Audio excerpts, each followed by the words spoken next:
রহমতুল্লাহি তাআলা ওয়া বারাকাতু। সুপ্রিয় দর্শক, আমি আজকে যে বিষয়ে কথা বলবো, যারা কিছু জানেন না তাদের জন্য, তারা যদি ভালো করে আমার ভিডিওটা দেখেন তাহলে আপনাদের জন্য সহজ হবে। মনে করেন জোহরের 4 রাকাত ফরজ নামাজ আপনি কিভাবে পড়বেন, আজকে এই বিষয়ের পরে আপনাদের সাথে কথা বলবো। জোহরের 4 রাকাত ফরজ নামাজ যদি পড়তে হয়, প্রথমে আপনি নিয়ত করবেন।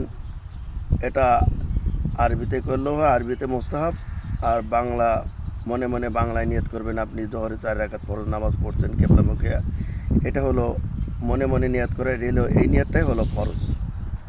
এরপরে নিয়ত করার পরে আপনি সানা পড়বেন, সুবহানাকা আল্লাহুম্মা ওয়া বিহামদিকা ওয়া তাবারাকা ইসমুকা ওয়া তাআলা জাদ্দুকা লা ইলাহা গায়রুকা। এই দোয়াটা আপনি পাঠ করবেন। এরপরেই সানা পড়ার পরে আপনি আউযু বিল্লাহি মিনাশ শাইতানির রাজিম বিসমিল্লাহির রহমানির রহিম, আপনি প্রথমে সূরা ফাতিহা পড়বেন। সূরা ফাতিহা পড়ার পরে অর্থাৎ আলহামদুলিল্লাহি রাব্বিল আলামিন আর রহমানির রহিম মালিকা ইয়াউমিদ্দিন ইয়্যাকা না'বুদু ওয়া ইয়্যাকা নাস্তাঈন ইহদিনাস সিরাতাল মুস্তাকিম সিরাতাল লাযিনা আন'আমতা আলাইহিম গায়রিল মাগদুবি আলাইহিম ওয়া লাদ-দাল্লিন। এরপরে আপনি মনে করেন সূরা ফিল পড়লেন। সূরা ফিল আপনি পড়বেন বিসমিল্লাহির রহমানির রহিম আলম তারা কাইফা ফাআলা রাব্বুকা বিআসহাবিল ফিল আলম ইয়াজআল কাইদাহুম ফি তাদলিল ওয়া আরসালা আলাইহিম তায়রান আবাবিল তারমিহিম বিহিজারাতিন মিন সিজ্জিলিন ফাজআলাহুম কাআসফিন মা'কুল। এরপরে আপনি রুকুই যাবেন।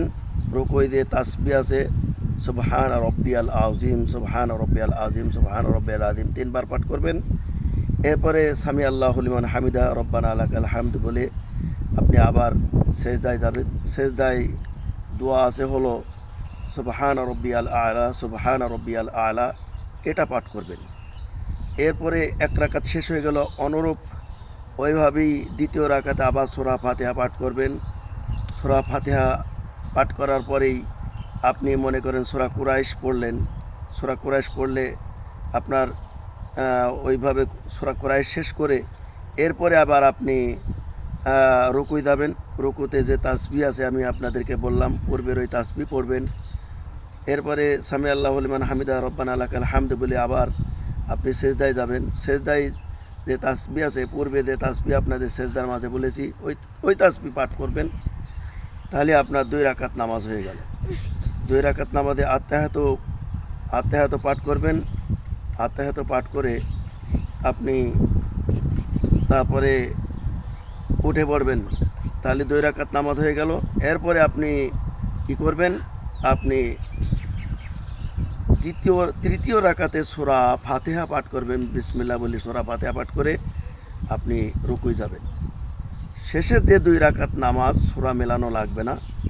তাহলে আপনার 1 রাকাত পূর্বের নিয়ম, একই নিয়ম ওইভাবে পাঠ করবেন যেভাবে আপনাদেরকে বলেছি। তারপরে হলো চতুর্থ রাকাতে ওইভাবেই আপনি সূরা ফাতিহা পাঠ করবেন। সূরা ফাতিহা পাঠ করে রুকুই যাবেন। রুকুর থেকে উঠে খাড়া হয়ে আবার সেজদায় যাবেন।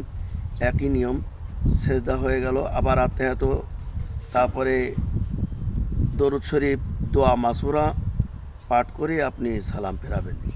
এইভাবে যদি আপনি 4 রাকাত নামাজ পড়েন তা আপনার জন্য সহজ হবে। আর যারা একেবারে নামাজ পড়া জানেন না তাদের জন্য আমার এই যে ভিডিও আমি কষ্ট করে আপনাদের মাঝে করলাম, এই ভিডিওটা দেখলে আপনাদের জন্য সহজ হবে। আপনারা অবশ্যই আমার এই ভিডিওটা দেখবেন। আর যদি ভালো লাগে আপনারা আমাকে লাইক, কমেন্ট এবং আমাকে একটি শেয়ার করবেন, অপরকে দেখার সুযোগ করে দেবেন। আর শেষে আমার চ্যানেলটি সাবস্ক্রাইব করবেন।